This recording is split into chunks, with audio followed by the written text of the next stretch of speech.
Dear students, السلام علیکم۔ امید ہے کہ آپ سب خیریت سے ہوں گے۔ پچھلے لیکچر میں ہم نے کلاس 4 کی کتاب اردو کی نیکی کی ریڈنگ کی تھی۔ آج ہم نیکی کی مشق کرنے جا رہے ہیں، اور سوالات کو میں نے آپ کے لیے پہلے ہی لکھ لیا ہے، سوالات کے جوابات کو۔ تو آئیے چلتے ہیں، اس کی ایک بار پڑھ لیتے ہیں۔ سوالات کے مختصر جواب دیں۔ سوال نمبر 1 کیا ہے؟ خدا کو کیا پسند ہے؟ اور اس کا جواب جو میں پہلے ہی لکھ چکی ہوں، آپ دیکھ سکتے ہیں۔ نیکی اللہ تعالیٰ کو بہت پسند ہے۔ ایک بار پھر اس کے جواب کو پڑھتے ہیں۔ نیکی اللہ تعالیٰ کو بہت پسند ہے۔ سوال نمبر 2 کی طرف آتے ہیں۔ شاداب روئے زمین سے کیا مراد ہے؟ اور اس کا جواب ہے، شاداب روئے زمین سے مراد سرسبز اور تر و تازہ زمین کے ہیں۔ پھر سے ایک بار جواب پڑھوں گی۔ شاداب روئے زمین سے مراد سرسبز اور تر و تازہ زمین کے ہیں۔ آ جاتے ہیں سوال نمبر 3 کی طرف۔ نیکی حقیقت میں کیا ہے؟ جواب ہے، نیکی حقیقت میں ایک پھول ہے۔ نیکی حقیقت میں ایک پھول ہے۔ چلتے ہیں سوال نمبر 4 کی طرف۔ بدی کے کیا نقصانات ہیں؟ اور اس کا جواب ہے، بدی یعنی برائی سے انسان بے عزت ہو جاتا ہے۔ بدی زمانے کے دامن پر داغ کی مانند ہے۔ دوبارہ اس کے جواب کو پڑھوں گی۔ بدی یعنی برائی سے انسان بے عزت ہو جاتا ہے۔ بدی زمانے کے دامن پر داغ کی مانند ہے۔ چلتے ہیں سوال نمبر 5 کی طرف۔ اللہ تعالیٰ کے نزدیک سب سے مقبول عمل کون سا ہے؟ اور اس کا جواب ہے، اللہ تعالیٰ کے نزدیک سب سے مقبول عمل نیکی ہے۔ جواب کو ایک دفعہ پھر پڑھتے ہیں۔ اللہ تعالیٰ کے نزدیک سب سے مقبول عمل نیکی ہے۔ تو ہم نے اس کے 5 سوالات کے جوابات کر لیے ہیں۔ اب ہم چلتے ہیں اس کی بقیہ مشق کی طرف۔ تو مشق کا دوسرا سوال ہے، خالی جگہ پر کریں۔ چلے پڑھتے ہیں۔ سب سے پہلی خالی جگہ ہے، نیکی انسان کی ڈیش کی پہچان ہے۔ آگے 2 آپشن دیے گئے ہیں، ذات اور عظمت، اور ہم نے نظم کو مد نظر رکھ کر خالی جگہ کو پر کرنا ہے۔ جیسا کہ ہم پڑھ چکے ہیں کہ نیکی انسان کی عظمت کی پہچان ہے، لہٰذا ہم اس کی خالی جگہ میں عظمت لکھیں گے۔ نیکی انسان کی عظمت کی پہچان ہے۔ دوسری خالی جگہ کی طرف چلتے ہیں۔ بدی ہے ڈیش کے دامن پہ داغ، اور اس کے آپشن دیے گئے ہیں، زمانے اور نیکی۔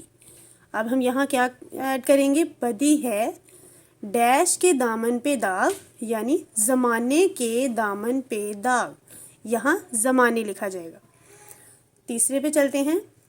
نمبر 3 ہے نیکی مگر ایک روشن ڈیش، اور یہاں اس کے آپشنز میں دیے گئے ہیں، چاند اور چراغ، جبکہ ہم نیکی کی نظم میں پڑھ چکے ہیں کہ یہاں آئے گا ہے نیکی مگر ایک روشن چراغ، لہٰذا چاند نہیں، یہاں چراغ لکھا جائے گا۔ آگے چلتے ہیں نمبر 4 کی طرف۔